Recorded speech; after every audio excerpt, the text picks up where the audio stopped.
All right, I have another Enrique Pena knife to talk about today, and we actually have two on the table. In a lot of the videos that I talk about Pena knives, I do always talk about the Diesel, which is the model that drew me to Pena in the first place, and that's this guy. Um, this is not mine either. This was loaned in from Cliff. It's actually the second time he's loaned it in. He loaned it in previously, and I did a video on it, and then he sent me his entire Pena collection this time, which also includes this guy that we're going to talk about in a minute. But I wanted to bring this out and just kind of show it. I had looked at one that was a little more customized, a little more dressy, had like a blue backspacer and some stuff. And it was a two-tone blade, and they called it the semi-dirty diesel. This is just the diesel. And then there is a dirty diesel, which is just a completely stonewash blade. So, yeah, I really wanted one of these. Before I even got into custom knives, I really wanted a diesel of some variant. And having this one now, I've been carrying this one a couple days. Cliff said, "Hey, dude, just use them, carry them, whatever you want to do. Just treat them like your own." I'm like, all right, cool. So I have been carrying this one, and yeah, I still kind of want one at some point. It doesn't deep carry, it carries about there, but still just a hell of a knife. So let's put that off to the side and talk about this Pena Mula. It's a front flipper with a thumb stud. I think those are perfect. Like, I know a lot of people are big into the front flippers. I'm not. I'm big into thumb studs, and this has double thumb studs. And it's a bolster lock, which is just a frame lock. And I did a video recently that had a bolster lock on it. Actually, it was a Pena also. And I called it a liner lock by mistake. And a viewer commented that, "Hey, dude, that's really a bolster lock, not a liner lock, I think." And so I said, "Winner, winner." And he goes, "Which one did I win?" And he didn't win either of those knives, but I took care of him and sent him a care package with some other goodies in it. So yeah, he got taken care of. All right. So anyway, let's talk about this Mula. Let's dive into the specs. It's 4.25 inches closed, 7 7/16 overall, 3.19-inch blade with a 3.07 cutting edge. Behind the edge is 0.015, so it's very thin and slicey. Overall blade thickness is 0.137. Typically, Pena is using CPM 154. I don't know for certain, but I believe most all of his knives are.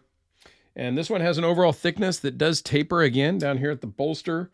It is about 0.478, and it kind of tapers up to 1/2 inch. Runs on bearings and weighs 3.3 ounces.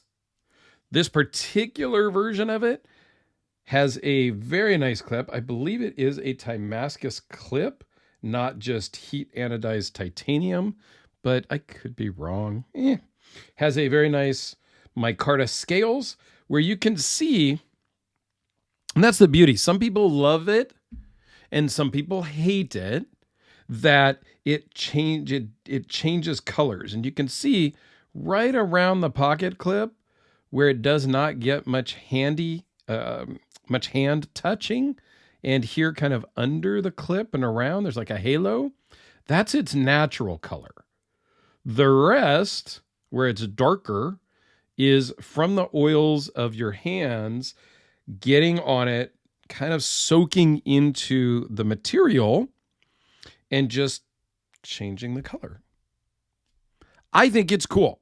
A lot of people hate that about that material, and so they don't buy that material, which is fine. So you have a really nice hand rub satin finish on the blade. Titanium bolsters, which are just part of the frame.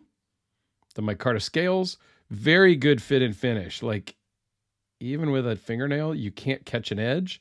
You can tell that there's a difference in the material, but there is no seam there. It's just beautifully, beautifully done. Same on this other side. Even with a nail, you cannot differentiate where the scale stops and the bolster begins. Backspacer is done very nicely as well. Just overall, a really good everyday carry size knife. Like, this is a good size. It's a little small for me because I just tend to carry bigger things. But this carries really well, and this is going to work great for most people. Okay, here it is next to the Spyderco Delica. So it is about the same size as the Delica, slightly bigger. The Delica, for a lot of people, me specifically, is it's just too thin. It feels weird in the hand to me. So it's not really my choice for EDC. Here it is next to the Diesel, which is a little bit more my size just because it's a little bit taller overall. So it feels fuller in my hand. It is slightly longer. But yeah, it is still smaller than some of the knives that I carried daily in general in today's world, like this custom Hellraiser, which is a little bit longer again. Overall, the handle's a little bit bigger. You can see the pivots kind of going because I've got the butt ends side by side. So this is more the size that I am generally carrying these days. But that's come from a lot of years of carrying knives and deciding what works for me in my pocket and in my hand. So this is the VC Edge interface. Noticeably longer, thinner, lighter, but that's a whole different thing. Here it is next to the Sharpie, just for real size comparisons if you have no idea what any of those other knives are that I just talked about.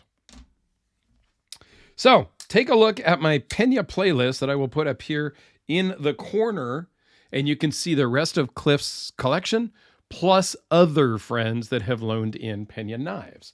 And maybe one day I will break down and buy myself a Diesel. I don't know. The jury is still out on that. I have other things I'm buying. I don't know. It's a very cool knife. I do really like it. And one day I will probably add one to the collection. Thanks for watching, everyone. Have a fantastic day.